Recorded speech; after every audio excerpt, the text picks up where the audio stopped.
The news of the tragedy in Mrs. Price's garden spread through St. Mary Mead like spilled ink on blotting paper. By the time Inspector Craddock began taking statements, a small cluster of villagers had gathered along the lane leading to the Price residence, their faces a mixture of curiosity, horror, and excitement. Mrs. Price, pale but composed, had retreated to the drawing-room where Miss Marple now followed, keeping her gaze on the hostess as if measuring the precise depth of her reaction. The others fussed over teacups and whispered about what might have happened, each eager to interpret the events in a way that fit their own sense of order. Miss Marple noted the patterns immediately. The consternation on Dr. Pritchard's face was not merely for the victim, but colored with self-interest. He appeared conscious that any delay in attending the scene could reflect poorly on him professionally.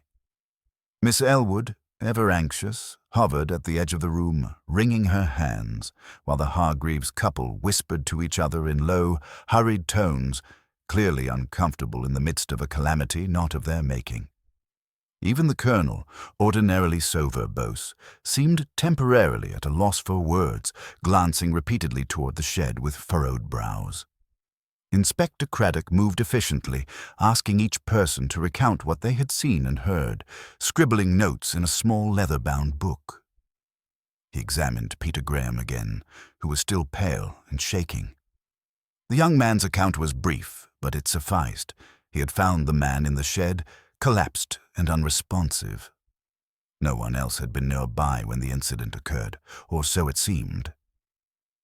Craddock nodded, then paused as he glanced toward Mrs. Price, his eyes narrowing slightly. She had regained some color, but there remained a quiet tension in her posture, a rigidity Miss Marple immediately registered. It was subtle, yet it spoke volumes to her accustomed eye. There was more behind that serene mask than anyone might suspect. As the inspector spoke to the villagers outside, Miss Marple quietly observed the drawing-room. Mrs. Price was perched on a chair, hands folded in her lap, and her eyes darted toward the doorway each time a footstep sounded in the hallway.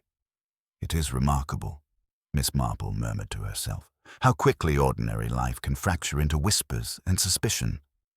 She glanced at the shattered teacup on the floor, wax droplets still glistening where the candle had fallen.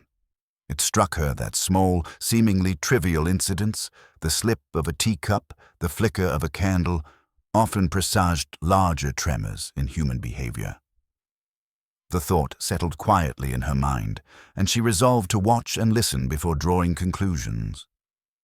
Outside, the villagers exchanged tentative theories, each more speculative than the last. Mrs. Hargreaves insisted that perhaps a local thief had been lurking, emboldened by dusk. Colonel Denham, who had just regained his voice, argued that it was likely a dispute gone awry, though he offered no evidence beyond a vague recollection of the victim having had a minor disagreement with someone in London a month before. Dr. Pritchard's professional demeanor suggested calm rationality, but Miss Marple noticed the slight flicker of irritation when others contradicted him. Miss Elwood, frightened and tearful, whispered to anyone who would listen that surely this was divine punishment for some hidden sin. A dramatic interpretation that drew nervous glances from the more practical-minded villagers. Amid the chaos, Miss Marple remained an attentive observer, her eyes and mind piecing together small but significant inconsistencies. Later, Craddock returned to the drawing-room to confer with Mrs. Price privately.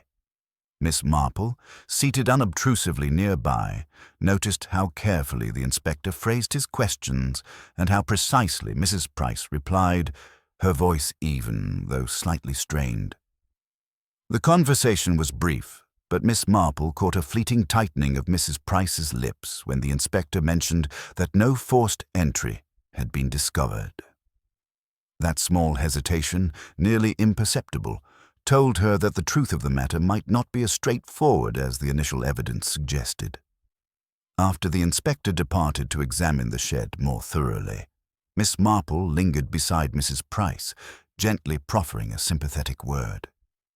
"It must be a dreadful shock," she said softly.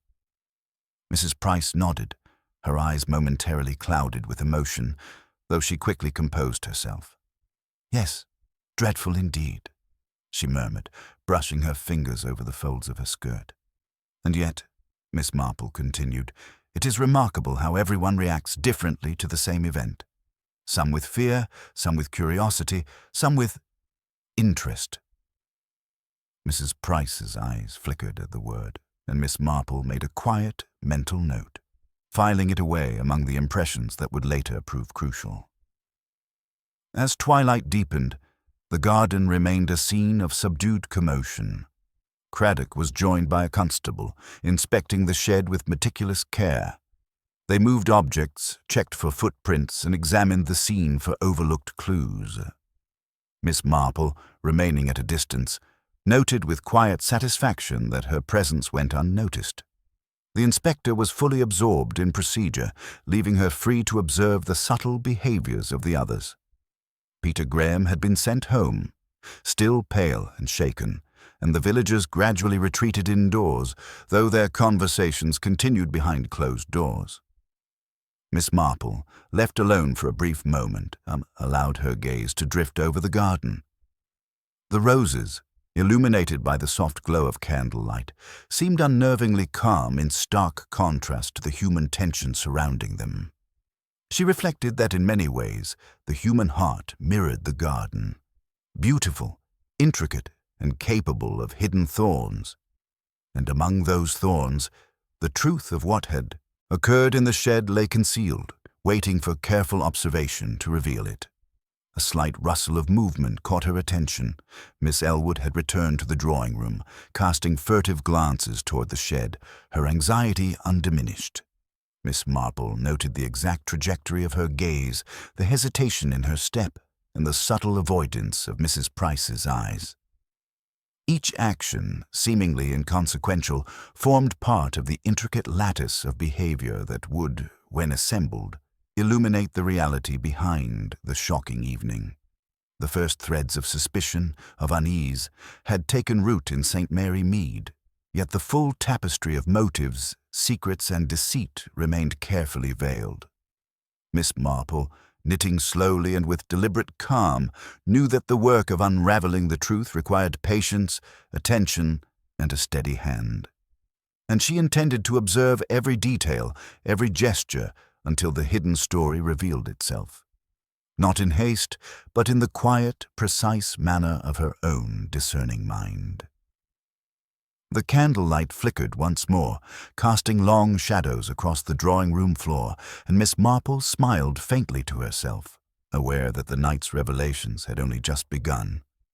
Early morning, St. Mary Mead had awakened to a village buzzing with muted excitement and whispered speculation. The sun, streaming weakly through a thin veil of mist, did little to dispel the tension that had settled over the Price residence. Mrs. Price, though composed on the surface, walked through her rooms with a deliberate slowness, her hands clasped tightly as if to restrain some unspoken emotion. Miss Marple followed at a respectful distance, noting the smallest gestures, the way Mrs. Price's eyes lingered on certain objects, the slight tremor when her fingers brushed the edge of the mantelpiece, the soft sigh that escaped her lips when she thought herself unobserved. Outside, the garden remained cordoned off, the shed an ominous silhouette against the early light, and Inspector Craddock had returned with a constable to conduct a more thorough examination. Villagers drifted along the edge of the property, cautious in their curiosity, eager for news, yet careful to respect the authority of the investigation. Craddock moved with the methodical efficiency that marked a professional accustomed to both genuine crimes and the trivial complaints of small towns.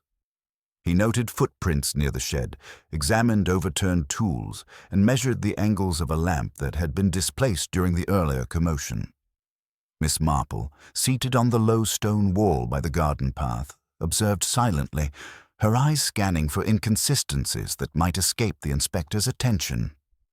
The movements of the villagers, the micro-expressions of those present during the previous evening, all formed a lattice of human behavior that she recorded mentally, careful to distinguish between genuine anxiety and performances intended to mislead. Peter Graham had been sent home with a comforting word from Mrs. Price, yet Miss Marple saw the boy's lingering fear, the way he glanced back over his shoulder, as though drawn irresistibly to the site of the tragedy he had discovered. Inside the drawing-room, Miss Elwood had taken refuge near the fireplace, wringing her hands and whispering about the horror of the previous night. She offered fragments of conjecture to Mrs. Price, who responded with calm politeness, though her eyes betrayed a careful calculation. "It is so shocking," Miss Elwood said, her voice quivering. "I cannot imagine anyone in the village doing such a thing." Mrs. Price inclined her head gently, replying that sometimes appearances were misleading and that the heart of a matter was often hidden from view. Miss Marple caught the exchange with quiet satisfaction, noting how both women managed the emotional balance of truth and discretion, each in their own way, concealing thoughts that might reveal more than intended. The Hargreaves couple arrived from London later in the morning, their expressions a mixture of alarm and curiosity. They inquired after Mrs. Price, commenting on how unsettling such an event was for a peaceful village. Miss Marple listened to their careful phrasing and the subtle emphasis in their questions, recognizing a faint desire to assert knowledge or establish control over a situation they hadn't yet comprehended. Even the Colonel, with his habitual bluster subdued, offered opinions on likely motives, though he seemed increasingly aware that his experience in far-off lands provided little advantage in the delicate social fabric of St. Mary Mead. Dr. Pritchard, meanwhile, moved with professional composure, attending to minor scrapes and faint paleness among the younger guests. Yet Miss Marple perceived a slight defensiveness in his manner, as though he feared any misjudgment might reflect poorly on his expertise. By midday, Inspector Craddock returned to the drawing-room with the first formal observations. The victim had been an acquaintance of the Price household, a man whose connections in London business circles had brought him to the village for the previous evening's gathering.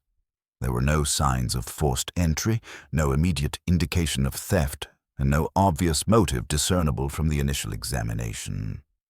Craddock spoke plainly to Mrs. Price and the others, carefully avoiding speculation, but Miss Marple detected in the inspector's eyes a quiet frustration at the subtle complexity that often accompanied crimes rooted in human behavior rather than obvious physical evidence. Throughout the morning, Miss Marple observed patterns of avoidance and attention. Miss Elwood maintained a tight orbit around Mrs. Price, sometimes glancing toward the shed and other times staring resolutely at the carpet, as though attempting to reconcile what she had seen with the narrative she preferred. Peter Graham, though absent physically, was present in the villagers' gossip, mentioned, repeatedly and with nervous emphasis, his fear magnified through repetition. The Hargreaves couple, clearly outsiders, speculated about motives rooted in money or resentment.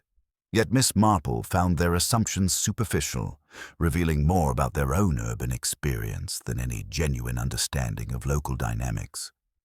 As the day progressed, a minor but telling detail emerged. One of the candles, originally thought toppled by the breeze, bore a faint smudge of soot not consistent with its original placement. Miss Marple noticed this when she passed the garden path, her attention drawn to it by the slight irregularity in wax on the stone. The angle and position suggested interference, perhaps unintentional, perhaps deliberate, and though no one else seemed to register the significance, Miss Marple filed it carefully. It was precisely these seemingly trivial elements, the irregularities overlooked by those eager to impose a narrative, that she knew would ultimately illuminate the truth.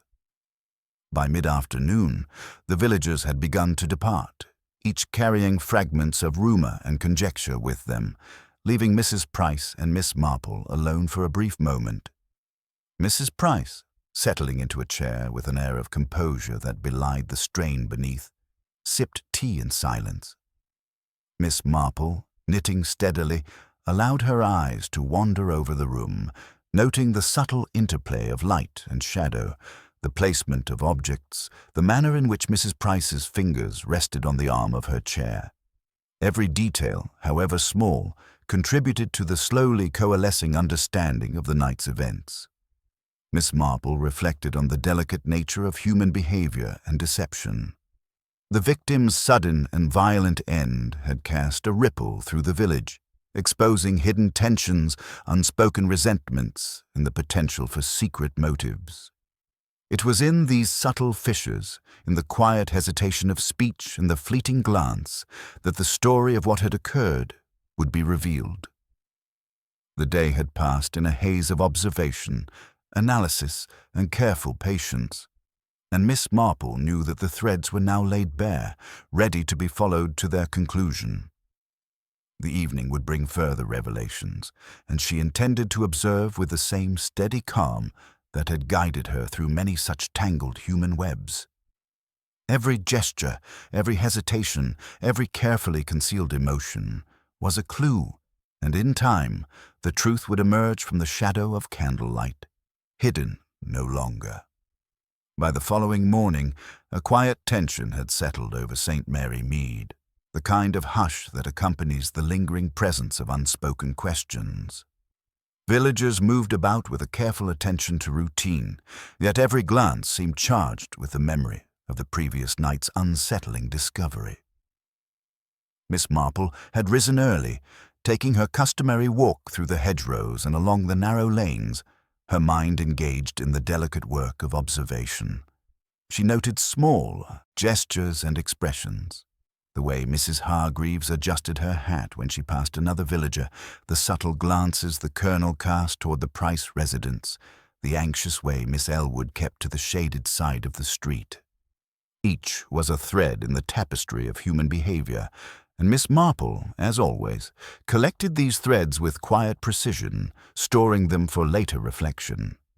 Upon returning to the Price house, she found Mrs. Price already in the drawing-room, sitting with the poise of a woman determined not to be undone by fear or sorrow. Her hands rested on her lap, yet her eyes were alert, and Miss Marple immediately sensed a hidden intensity behind that composed exterior. "Good morning," Miss Marple said gently, taking a seat nearby. "The day is bright, though it carries an air of unease, does it not?" Mrs. Price inclined her head, the faintest crease appearing between her brows. "Yes, Jane," she replied softly. "It seems as though the very air of St. Mary Mead has been altered by yesterday's events." Miss Marple allowed a small nod, recognizing that a statement so simple often masked more complex truths, and she resolved to let the day unfold naturally, observing without intrusion while noting every subtle cue. The inspector arrived mid-morning, accompanied by a young constable who took careful notes while following Craddock's instructions. The shed was examined again, this time with heightened attention to detail. Footprints, displaced soil, and faint smudges on the wooden walls were all catalogued and recorded. Craddock spoke to Peter Graham once more, eliciting the same facts as the previous day, yet Miss Marple noticed the boy's manner had shifted slightly. He now avoided looking directly at certain objects in the shed, a hesitation that, though small, did not escape her notice. Outside, the villagers had gathered at the edge of the property, murmuring speculations that ranged from trivial mischief to imagined vendettas, their stories drifting in fragmented echoes toward the house. Miss Marple remained seated near the window, knitting her soft blue shawl while watching the interplay of gestures, expressions, and posture, cataloguing the inconsistencies that often betrayed hidden motives. By late morning, a knock at the door announced the arrival of Dr. Pritchard, whose demeanor suggested a careful attempt to balance professional concern with personal curiosity. He spoke to Mrs. Price about the health and well-being of those present during the gathering, but Miss Marple observed the subtle defensiveness in his tone whenever the shed or the circumstances of the discovery were mentioned. He seemed conscious of the impression he might make, aware that the eyes of both villagers and inspector were upon him.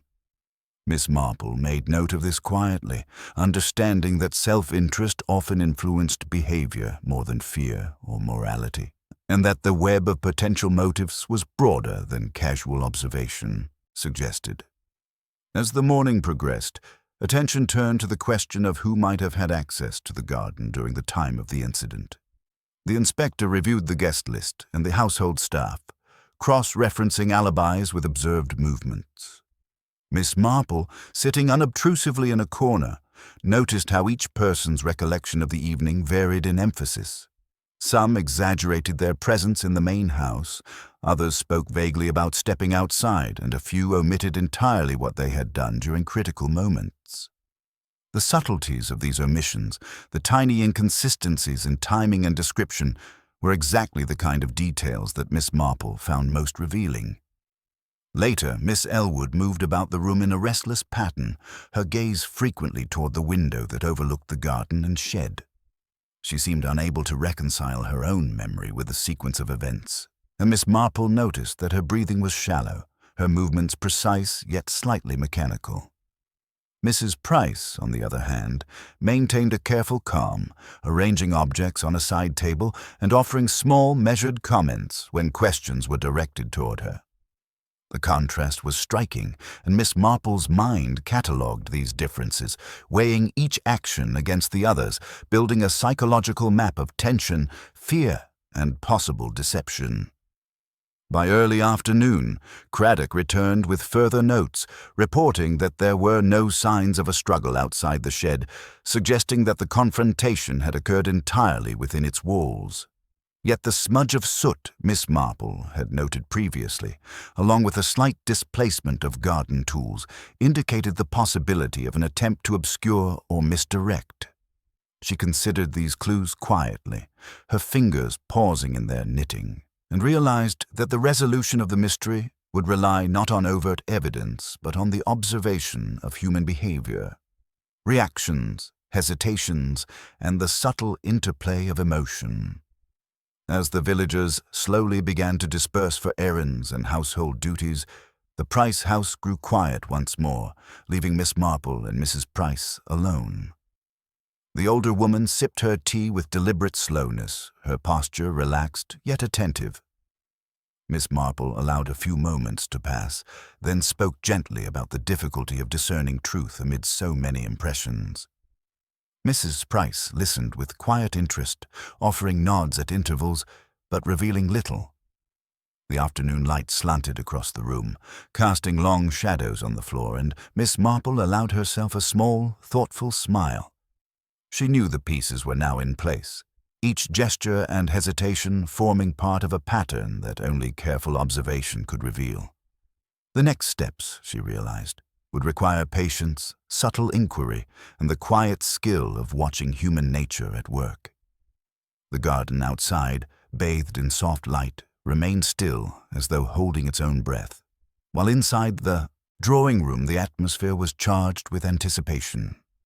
Miss Marple's mind worked steadily, assembling fragments of speech, the angle of a glance, the stiffness of a hand, into a coherent whole. She understood that the events of the evening were only the first layer of a far more intricate story. Each person, with their fears, secrets, and small deceits, had played a role, and Miss Marple, calm and observant, was prepared to follow the faintest thread to its source. The quiet of the afternoon was deceptive. Beneath it lay the subtle stirrings of revelation, waiting for the patient eye to perceive the pattern hidden within human behavior. By late afternoon, the tension in St. Mary Mead had not lessened. Rather, it had thickened into a quiet, watchful expectation. Villagers passed the Price residence with tentative glances, their conversations reduced to murmurs, yet their curiosity was far from sated. Miss Marple had spent the morning observing the subtle shifts in behavior among those who remained close to the house, cataloguing gestures, glances, and the minute hesitations that betrayed internal unease. She had noticed, for example, that Mrs. Price's composure remained outwardly perfect, but the way she occasionally tapped her fingers against her teacup suggested a mind constantly at work, weighing possibilities and formulating strategies. Miss Elwood, by contrast, exhibited an almost nervous rigidity, moving deliberately from chair to window, hands clasped tightly, as though to restrain some uncontrollable impulse. Even Dr. Pritchard, ordinarily so confident in both professional and social spheres, seemed subtly affected. The precise way he adjusted his spectacles and glanced toward the garden revealed a slight apprehension, almost as if he anticipated that the smallest misstep might be interpreted as culpability. Inspector Craddock returned from his renewed inspection of the shed with additional observations. He spoke methodically to Mrs. Price, noting that no external signs indicated forced entry, but that the interior arrangement suggested a sudden confrontation. Miss Marple, seated near the window, listened without interruption, paying particular attention to the inspector's phrasing and tone. The careful neutrality in his voice was deliberate, yet she could detect the faint traces of puzzlement beneath it. He was competent, yet clearly aware that conventional reasoning would not fully illuminate the events that had taken place. She noted also the fleeting expressions of Mrs. Price, which shifted imperceptibly as Craddock described the positions of objects and the lack of evidence pointing toward an intruder. It was the subtlest of reactions, yet Miss Marple recorded it, knowing that such minor cues often revealed more than words ever could. Throughout the afternoon, the drawing-room became a center for cautious conversation. The Hargreaves couple, still somewhat outsiders, asked questions that, while polite, revealed assumptions rooted in urban experience rather than local understanding. Their theories, ranging from petty theft to old grievances brought to a violent conclusion, were met with polite responses from Mrs. Price, whose carefully neutral tone offered no confirmation or denial. Miss Marple, quietly knitting, observed the interplay, noting the degree to which people tailored their statements to impress, reassure, or mislead. Each carefully chosen word, each measured pause, contributed to a growing picture of human behavior under pressure, and Miss Marple allowed the details to settle in her mind, like pieces of a complex puzzle awaiting assembly. Miss Elwood moved again, her attention shifting from window to mantelpiece, as though she sought reassurance from inanimate objects. Her eyes occasionally flicked toward the garden, lingering on the shed with a mixture of dread and curiosity. Miss Marple noticed that despite her nervousness, Miss Elwood's recollection of events was remarkably consistent, suggesting that her anxiety stemmed less from fabrication and more from fear of discovery or consequence. Mrs. Price, for her part, maintained a deliberate rhythm, arranging teacups and offering measured comments in response to questions. The contrast between the two women was striking. One governed by meticulous self-control and outward calm, the other by the restless anxiety of one whose inner equilibrium had been disturbed. Miss Marple made note of both approaches, understanding that they represented different pathways through which the truth might be discerned. By mid-afternoon, a subtle development occurred that drew Miss Marple's attention. The inspector, having returned briefly to confer with the constable, mentioned in passing a slight displacement of a tool in the shed that had not been accounted for in the initial examination. On learning this, Miss Marple allowed herself a small, thoughtful nod. The seemingly insignificant detail, overlooked by others, suggested the possibility of intentional manipulation or a hurried attempt to conceal evidence. She considered the implication carefully, recognizing that such minor acts were often the silent testimony of someone attempting to control perception, rather than revealing physical evidence of guilt. The villagers continued their slow procession past the house, some pausing at the gate to inquire politely after Mrs. Price's well-being, others whispering to one another as if afraid to voice their conjectures openly. Each interaction provided Miss Marple with further insight into human temperament, fear, curiosity, self-preservation, and the subtle desire to assert authority or knowledge. Even the colonel, who had spent the morning in quiet reflection, now offered intermittent opinions about motive, though his observations were largely anecdotal and drawn from a past far removed from the village's intricate social web. Miss Marple noted the contrast between the confident assertions and the observable, inconsistencies in timing and detail, a pattern that would later prove essential. As evening approached, the house settled into a contemplative hush. The angle of light across the drawing room created soft shadows, and Miss Marple allowed herself a moment to reflect.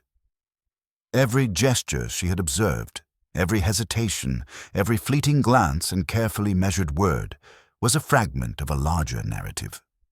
The subtle displacement of objects, the avoidance of certain topics, the minute tension in posture, all pointed to truths lying just beneath the surface, truths that would only emerge when the web of human behavior was carefully untangled.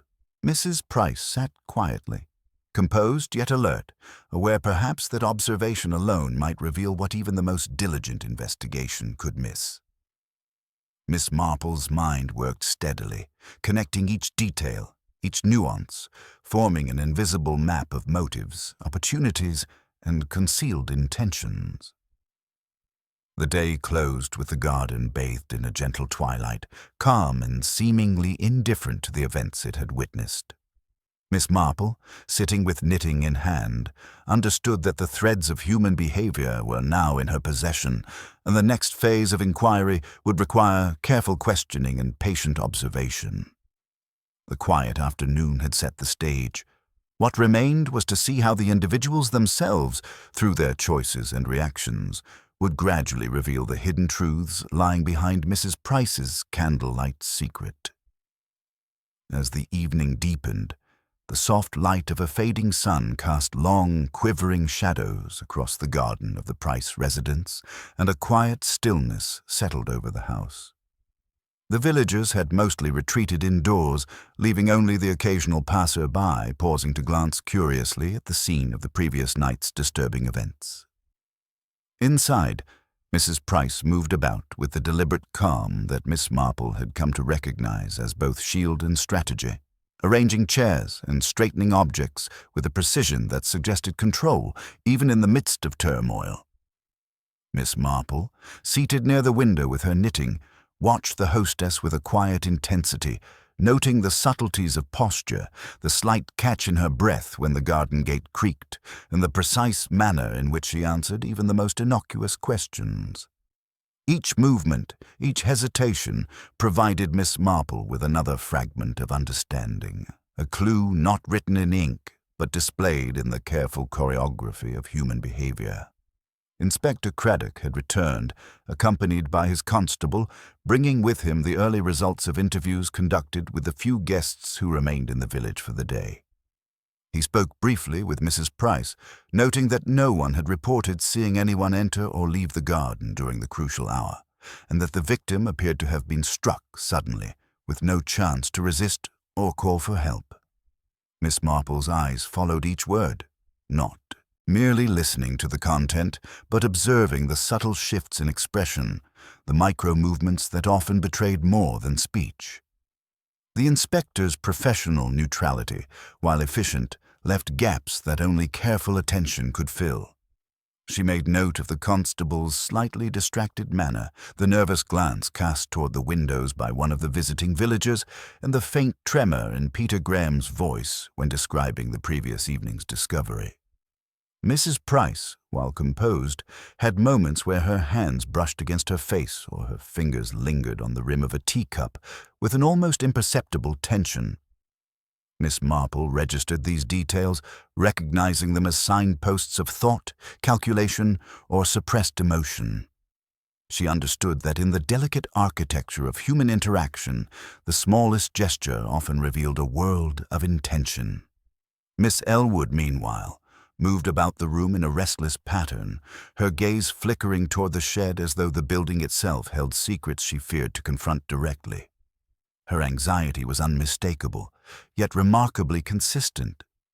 The precision of her recall suggested truthfulness, but her demeanor hinted at the pressure of unspoken knowledge. Miss Marple allowed these observations to accumulate, weaving them silently into the tapestry of understanding she was constructing. The Hargreaves couple, still outsiders in the rhythms of village life, appeared again in the late afternoon, asking carefully framed questions about the events, their voices carrying the timbre of both curiosity and an unspoken need to comprehend a world they did not inhabit. Mrs. Price responded politely, maintaining the balance between openness and discretion, while Miss Marple noted the subtle cues of social navigation in each exchange. The slight lift of an eyebrow, the careful modulation of tone, the choice of words intended to reassure or deflect. Even the Colonel, his initial bluster subdued by the gravity of the situation, offered occasional remarks on possible motives drawn from anecdotal recollections of life abroad, though Miss Marple discerned that he, like so many others, was attempting to frame events in a familiar pattern, seeking comfort in conjecture rather than evidence. Later, a minor but telling incident occurred when a faint clatter sounded from the garden path. Peter Graham, sent earlier home, had returned, summoned by a sense of unease and the instinctive need to clarify his own recollections. His approach was cautious, hesitant, and Miss Marple observed the subtle tremor in his hands as he brushed back a lock of hair and tried to explain why he had felt compelled to return. Each word was carefully chosen, but his hesitation and the fleeting avoidance of certain phrases indicated an underlying awareness of details that might not have been entirely safe to speak aloud. Miss Marple recognized the significance of this, understanding that even a young man's unease could illuminate facets of the mystery otherwise obscured. As twilight approached, Craddock consulted once more with Mrs. Price and her household, revisiting the shed and retracing the sequence of events with meticulous attention. Miss Marple, remaining near the edge of the gathering, observed the way Mrs. Price's composure subtly shifted when certain phrases were used. Phrases concerning timing, proximity, and opportunity. Each change, though imperceptible to all but the most practiced eye, added depth to the silent narrative unfolding before her. Miss Elwood's nervous pacing, the Hargreaves' careful questioning, the Colonel's anecdotal remarks, and Dr. Pritchard's slight defensiveness.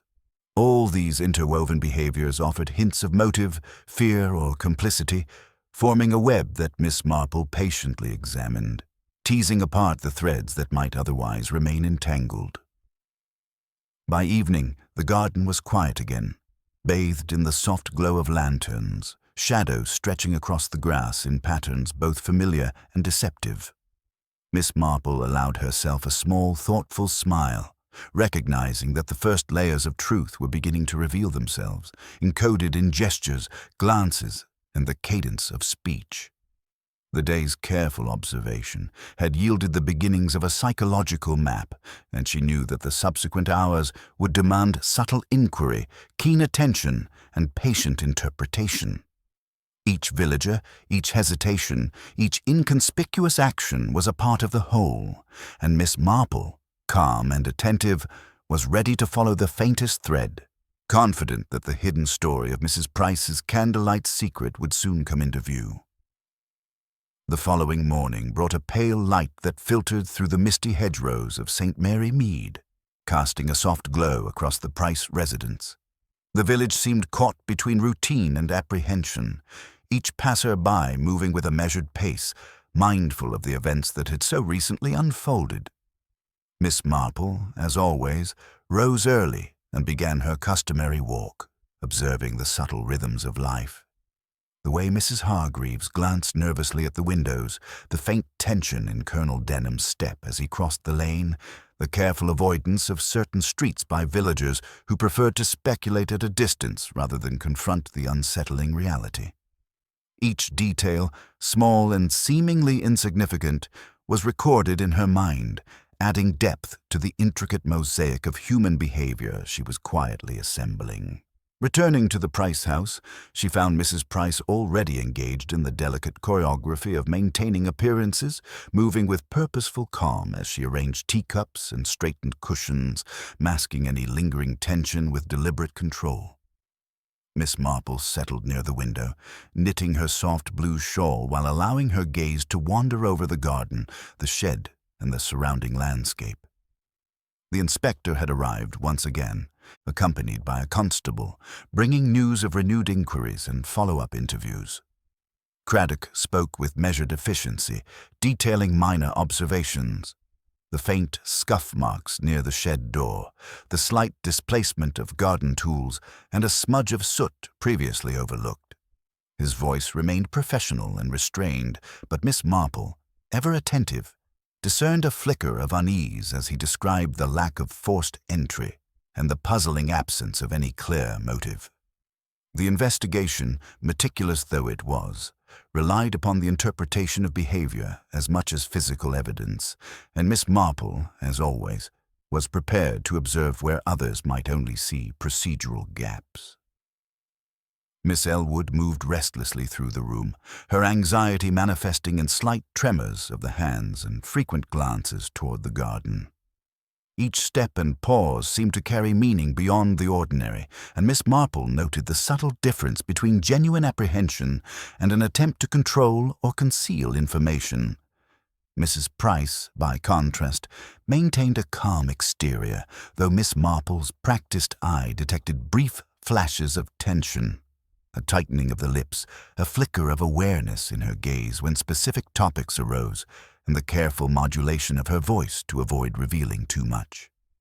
The contrast between the two women highlighted the varied ways in which stress and concealment manifested, and Miss Marple quietly catalogued these differences for later reflection. Later in the morning, the Hargreaves couple arrived once more, their questions precise yet tinged with an underlying curiosity and subtle impatience. Their assumptions about motives and opportunity reflected the logic of city life, unsuited to the nuanced social interplay of a small village.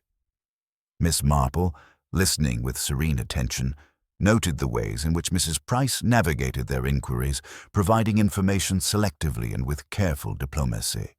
Each phrase, each hesitation, and each carefully measured glance contributed to a growing pattern that Miss Marple recorded mentally, aware that human behavior often revealed more truth than spoken words. Even the Colonel, now considerably quieter, interjected with occasional recollections drawn from past experiences abroad, though these were largely anecdotal and lacked concrete relevance. Still, the manner in which he framed his remarks offered Miss Marple insight into his personality and possible biases, another thread in the subtle web of observation she wove. By midday, a minor incident added an intriguing detail. A slight creak of a floorboard, followed by a subtle movement in the corner of the room, suggested that someone was unsettled or attempting to conceal an action. Miss Marple's attention sharpened. She noticed that Miss Elwood paused mid-step, her gaze darting toward the window and then away, as if uncertain whether her movement had been observed. Mrs. Price's composure remained impeccable, yet Miss Marple detected a micro-expression, a brief narrowing of the eyes that hinted at recognition, calculation, or internal deliberation. The precision of such small gestures, recorded with care, would later serve to illuminate the dynamics of guilt, fear, and hidden knowledge. Throughout the afternoon, the garden remained quiet, the soft light filtering through the hedgerows, casting elongated shadows that mirrored the subtle tension within the house. Peter Graham, summoned back to clarify certain details from the previous night, moved cautiously, avoiding direct eye contact with some of the objects he had encountered. His hands trembled slightly as he gestured toward the shed, and Miss Marple observed that while his statements were consistent, the physical manifestations of anxiety suggested an instinctive awareness of things left unsaid. Dr. Pritchard, maintaining professional composure, made careful notes and offered measured reassurances to those present, yet his tone betrayed a faint defensiveness when confronted with inconsistencies or gaps in recollection. Miss Marple catalogued these nuances, recognizing that understanding human motives required attention not only to what was said, but to what remained unspoken, to the pauses and hesitations that often spoke louder than words. As evening approached, Craddock conferred with Mrs. Price regarding the shed, retracing movements and examining the precise arrangement of objects. Miss Marple, quietly seated near the hearth, observed each exchange, Noting the way Mrs. Price subtly adjusted her posture and the careful manner in which she responded to questions about timing and opportunity. Miss Elwood's nervous pacing continued, while the Hargreaves' careful inquiries reflected their need to assert understanding, each question and response forming part of the larger social pattern. The interplay of tension, control, and concealed knowledge unfolded with deliberate clarity, and Miss Marple, with serene attention, allowed the evidence of human behavior to accumulate. By the close of day, the house was enveloped in the gentle glow of lanterns, shadows lengthening across the rooms and garden. Miss Marple considered all she had observed. The gestures, glances, hesitations, and careful phrasing of speech. Each fragment formed part of a coherent, though still hidden, narrative. She understood that the next steps would require delicate inquiry, subtle prompting, and patient observation to reveal the truths that lay beneath the surface.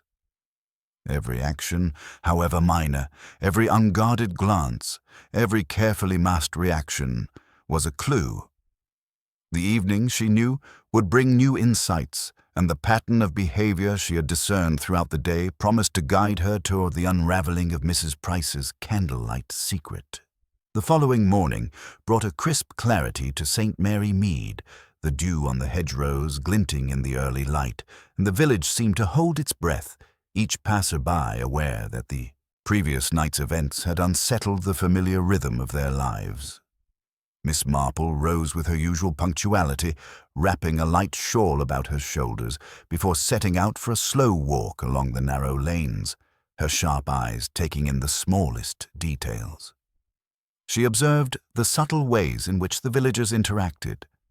Mrs. Hargreaves' eyes lingering on the Price house longer than courtesy demanded, the Colonel's measured stride and occasional backward glance, and the quiet yet anxious glances exchanged by Miss Elwood whenever she thought herself unobserved.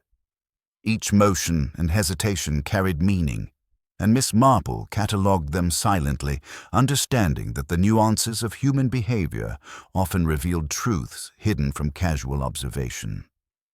Upon returning to the Price residence, she found Mrs. Price seated near the window, arranging small objects on a side table with the care of a woman accustomed to masking tension with composure. Her hands moved deliberately, yet there was a faint tightness in the fingers, a subtle tension in the shoulders that spoke of an internal reckoning. Miss Marple greeted her with a gentle nod, acknowledging both her hostess's poise and the unspoken burden she carried. Outside, the garden remained cordoned, its quiet disturbed only by the distant murmur of villagers, curious enough to glance at the scene but cautious enough to maintain distance. The shed loomed silently, a darkened presence, its significance amplified by the stillness that surrounded it. Inspector Craddock arrived mid-morning, accompanied by his constable, bringing the results of renewed inquiries and further observations. He spoke with Mrs. Price in careful tones, explaining that while there were no signs of forced entry, the interior arrangement of the shed suggested a sudden and unanticipated confrontation.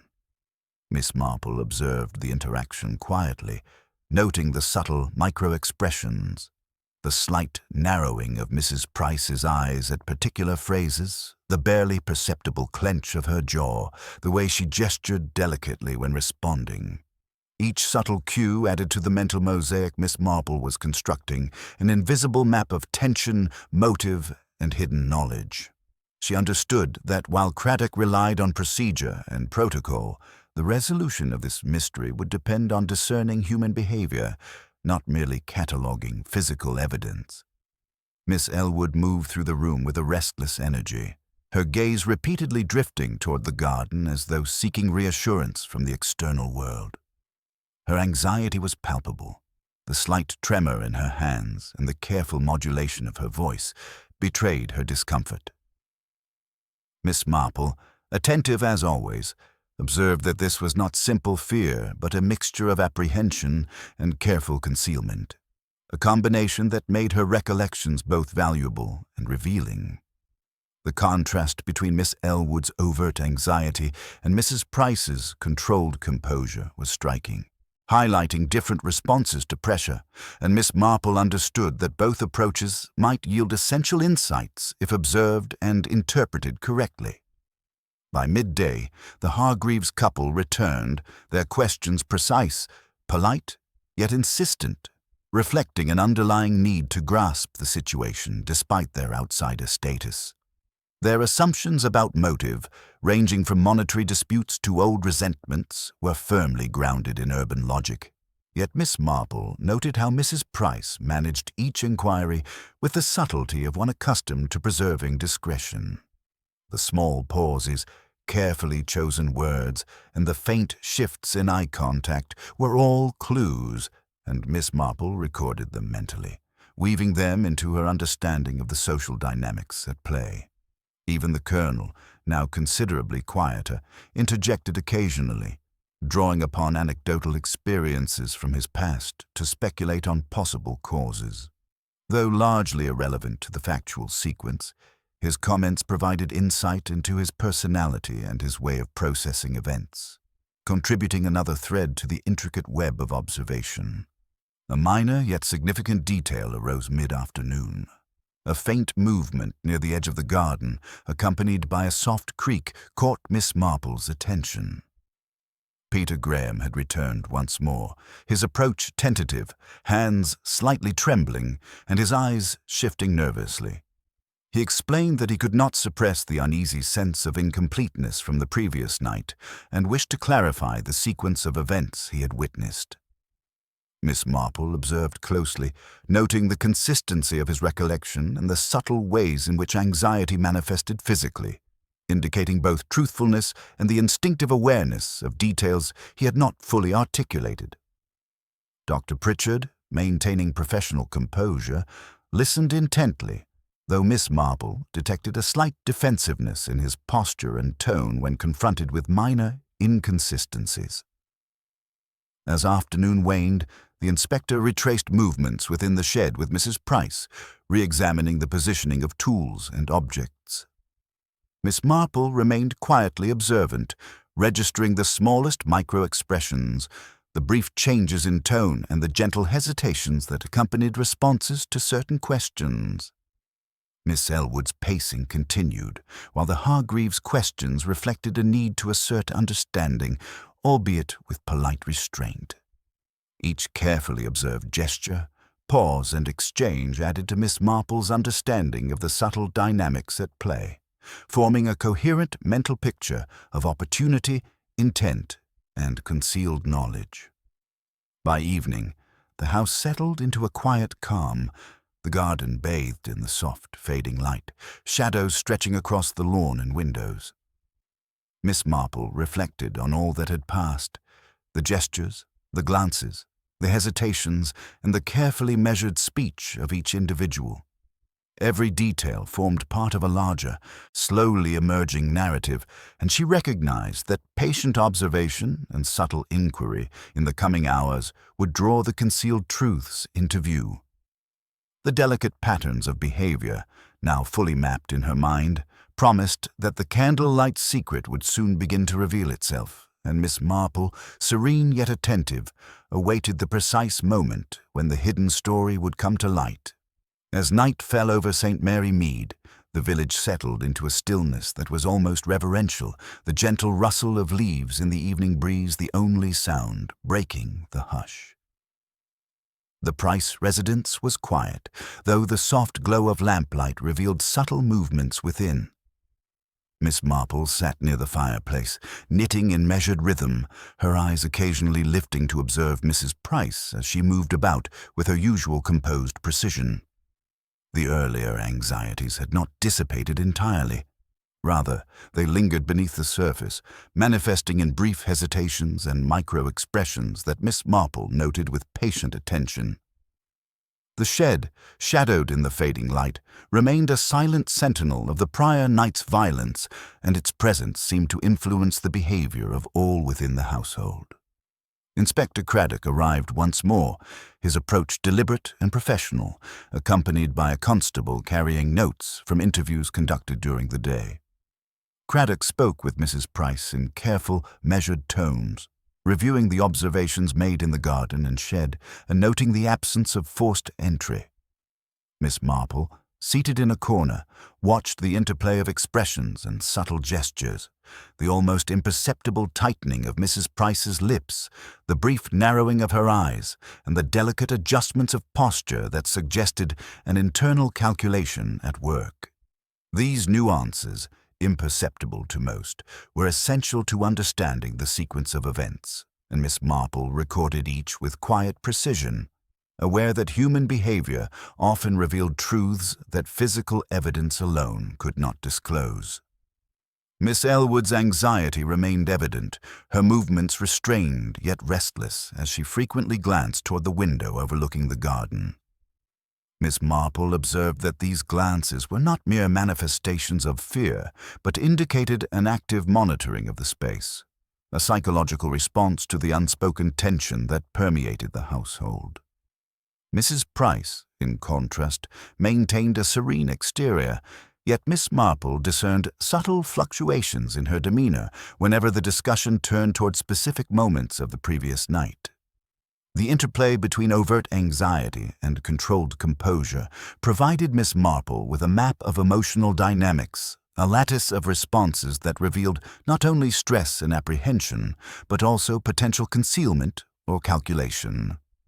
During the early evening, Peter Graham returned for a third time, drawn by a mixture of curiosity and unease. His movements were tentative, his eyes darting toward particular objects in the room as he tried to recount the sequence of events he had witnessed. Miss Marple observed him carefully, noting both the consistency of his account and the slight physical manifestations of anxiety. A trembling hand, a momentary hesitation, the subtle avoidance of certain phrases. These signs, though minor, were informative, revealing the child's instinctive awareness of details he had not yet articulated fully.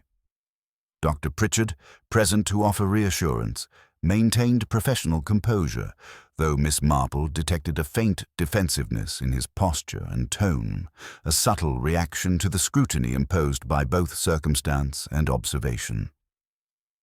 By mid-evening, the Hargreaves couple returned briefly, their questions politely posed, yet underscored by an urban expectation of logical sequence and motive. Mrs. Price responded with the same careful diplomacy, offering measured replies that neither confirmed nor denied suspicions. Miss Marple noted the subtle cues in their speech and manner, the slight lift of an eyebrow when a particular topic arose, the gentle modulation of tone to emphasize concern, the deliberate framing of questions to elicit responses without seeming intrusive. Even the Colonel, now subdued in demeanor, contributed anecdotal speculation, providing insight into his worldview and interpretative habits. These varied approaches to understanding the events added layers to the behavioral tableau that Miss Marple quietly mapped in her mind. A subtle but significant observation arose as Miss Marple's eyes swept the room. A faint disturbance of a carpet edge, coupled with a minor shift in the placement of a chair, suggested that someone had paused, reconsidered, or manipulated the environment, perhaps in a moment of anxiety or deliberate misdirection. She filed these observations carefully, recognizing that minor acts of displacement often spoke louder than any spoken words. The accumulation of these small irregularities, glances, gestures, pauses, and adjustments, created a framework through which the narrative of the prior night could be more fully understood. Throughout the evening, conversation remained measured and cautious, with Miss Marple attentive to every micro-expression and nuanced inflection. Each villager's movement, each hesitation in speech, each subtle glance contributed to the unfolding psychological map. The threads of opportunity, motive, and concealment were gradually revealing themselves, interwoven with the observable manifestations of fear, guilt, and calculation. The gentle lamplight in the drawing-room cast elongated shadows that mirrored the intricate patterns of human behavior, emphasizing the contrasts between concealment and revelation, control and nervousness, composure and anxiety. By late evening, Miss Marple allowed herself a brief reflection, connecting all the fragments she had observed throughout the day and into the night. Each gesture, glance, and hesitation coalesced into a tentative, yet coherent, understanding of the relationships, intentions, and concealed motives at play. She knew that the next steps would require careful engagement with the individuals involved, subtle prompting to elicit revealing reactions, and patience as the true dynamics of the prior night gradually emerged. The quiet of the Price residence was deceptive, hiding the latent tension and unspoken truths that would soon illuminate the mystery. Miss Marple, serene and watchful, prepared herself for the delicate task ahead, confident that the Candlelight Secret, long shrouded in uncertainty, was poised to reveal its first tangible truth through the subtle art of human observation. The next morning dawned with a fragile golden light that seemed to promise clarity even as unease lingered over St. Mary Mead. The village streets were quiet, save for the occasional passer-by whose eyes lingered on the Price residence with a mixture of curiosity and apprehension. Miss Marple, as was her habit, rose early and set out on a measured walk along the familiar hedgerows and lanes, observing the world with that serene attentiveness that allowed her to notice the slightest deviations from normal behavior. She noted the careful steps of Colonel Denham, his back straighter than usual, and his eyes occasionally flicking toward the Price house, as if weighing the day ahead. Mrs. Hargreaves moved with hesitant precision, adjusting her bonnet more than was necessary, and exchanging brief, meaningful glances with neighbors, while Miss Elwood, who had not yet returned to her usual composure, lingered near the windows of her own home, her hands twisting a handkerchief nervously. Each gesture, minute and seemingly inconsequential, was catalogued by Miss Marple, forming an invisible lattice of intention, fear, and anticipation. Returning to the Price house, Miss Marple found Mrs. Price already engaged in her morning routine, arranging teacups and straightening cushions with the same meticulous attention to detail that had characterized her composure throughout the previous days. Her movements were precise, yet Miss Marple detected a subtle tension in the shoulders and a faint stiffness in the fingers, hints of an internal deliberation that the outward calm did not betray. The garden outside, still cordoned in cautious respect of the prior night's events, seemed almost to hold its breath, its shadows stretching long in the early sunlight. The shed, a dark presence in the corner, appeared to observe the house itself, its silent testimony lingering like an unspoken warning. Miss Marple settled near the window, her knitting quiet in her lap, and allowed her eyes to survey the subtle interplay of light, shadow, and human behavior, knowing that observation in these moments would reveal what formal investigation could not. Inspector Craddock arrived mid-morning, accompanied by his constable, carrying further notes and follow-up reports from the previous day's inquiries. He spoke carefully with Mrs. Price, revisiting the positions of objects in the shed and the sequence of movements surrounding the discovery, and noting again the absence of any signs of forced entry. Miss Marple's attention was drawn to the almost imperceptible micro-expressions displayed by both parties. The brief tightening of Mrs. Price's lips when particular phrases were used, the gentle narrowing of her eyes, the slight adjustment of her posture. Even the inspector, while maintaining professional neutrality, displayed the faintest traces of puzzlement when confronted with inconsistencies in recollection. Miss Marple filed each detail away, confident that the resolution of the mystery rested not merely on the external evidence, but on the careful decoding of human behavior, and that these subtle observations would ultimately illuminate the truth. Miss Elwood remained restless, pacing in measured arcs near the window while her gaze repeatedly flicked toward the shed. The tension in her posture, the faint quiver of her hands, and the careful modulation of her speech revealed a mind occupied with fear and uncertainty. Miss Marple observed that this anxiety was not merely fear for the events themselves, but was compounded by an instinctive desire to manage perception, to conceal details that might implicate or betray hidden knowledge.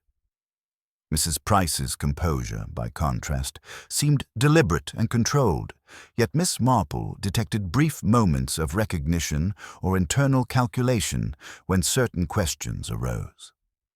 The contrast between the two women offered a rich field of study, a demonstration of how differing strategies of concealment and self-protection could illuminate hidden motives.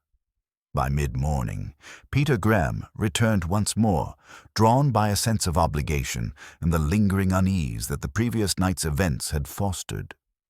He moved cautiously, avoiding direct eye contact with certain objects while recounting his observations in a tone that betrayed both anxiety and conscientiousness. Miss Marple noted the subtle consistency of his narrative, the minor physical manifestations of nervousness, and the instinctive avoidance of sensitive details. Dr. Pritchard, present to ensure propriety and reassurance, maintained his professional demeanor, but exhibited a faint defensiveness in posture and intonation whenever inconsistencies or gaps were discussed. Miss Marple catalogued each small variation, each fleeting change in expression, recognizing that these fragments would ultimately form a coherent picture of motive and opportunity. As the morning wore on, the Hargreaves couple returned briefly, their questions carefully framed but colored by an expectation of logical resolution and a need to assert comprehension. Mrs. Price responded with measured diplomacy, offering information selectively while maintaining an air of neutrality. Miss Marple observed the nuanced interplay, the slight raising of an eyebrow, the careful modulation of tone, the precise framing of questions designed to elicit revealing responses without overstepping propriety. Even Colonel Denham contributed anecdotes drawn from past experience abroad, largely irrelevant to the specific events but valuable in revealing his interpretative framework. Each of these interactions added depth to the psychological tapestry Miss Marple was quietly constructing, linking opportunity, motivation, and subtle concealment in a coherent mental map. A minor yet telling detail drew Miss Marple's attention mid-morning. The gentle shift of a chair leg against the carpet, a faint scuff mark, and a barely noticeable indentation in the floor. These small disturbances suggested hesitation, reconsideration, or deliberate misdirection, acts too subtle to be noticed by anyone else but highly revealing to a practiced observer. Coupled with micro-expressions, fleeting hesitations, and carefully controlled gestures, these small signs provided a network of clues pointing toward concealed intentions.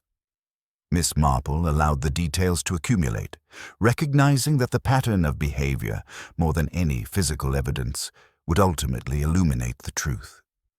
By afternoon, the Price residence had grown quieter, the garden basking in warm sunlight, while the soft rustle of leaves added a gentle rhythm to the otherwise tense atmosphere. Miss Marple considered all that she had observed over the past days, the glances, the gestures, the carefully measured words, and the subtle manifestations of tension and concealment. Each element contributed to an emerging understanding of the complex interplay of human motives and opportunities. She knew that the subsequent hours would require careful questioning, subtle engagement, and the patient observation of human behavior to reveal the concealed truths of Mrs. Price's Candlelight Secret. Every moment, every nuance, was a clue waiting to be fully understood, and Miss Marple, serene and attentive, prepared to follow each thread toward revelation. The evening settled over St. Mary Mead with an almost palpable stillness, the air heavy with anticipation and unspoken questions. Within the Price residence, the drawing room was bathed in the soft glow of lamplight, shadows stretching across the walls in patterns that seemed to echo the tension lingering between its occupants. Miss Marple sat quietly, her knitting resting idle in her lap as her eyes traveled across the familiar faces, noting every subtle movement, every fleeting expression, every hesitation that betrayed the unspoken truths held tightly by each individual. The hours of careful observation and mental mapping had brought her to this point. The strands of human behavior, previously scattered and indistinct, now formed a coherent network pointing toward a resolution. She allowed the room's silence to deepen, understanding that revelation required both patience and precision, and that the truth often emerged not in forceful confrontation, but in gentle, deliberate guidance. Mrs. Price moved about with her usual composure, yet Miss Marple detected the faintest traces of apprehension beneath the carefully constructed calm. Her gestures were deliberate, her voice measured, but her eyes betrayed a momentary flicker of awareness whenever the shed or the events of the previous night were mentioned. Miss Elwood, by contrast, maintained a more obvious tension, pacing in small arcs and glancing repeatedly toward the window as though expecting an unseen observer. Peter Graham, standing near the hearth, fidgeted slightly, his youthful anxiety evident in every hesitant movement. Even the Colonel, usually self-assured, appeared subdued, his customary anecdotes now sparse, his eyes alert to the reactions of those around him. Miss Marple allowed herself a small reflective smile.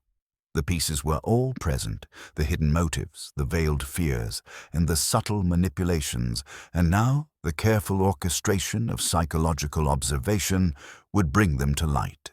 She began with a quiet prompt, casually remarking on the curious placement of objects in the shed, noting with apparent curiosity how the tools had been shifted from their usual positions. The room fell silent, all attention momentarily focused on her words. Miss Elwood paused mid-step, her gaze flicking nervously toward Mrs. Price before returning to the floor, and Miss Marple observed the faint tension in her shoulders, the rapid blink of her eyes, the subtle constriction of her lips.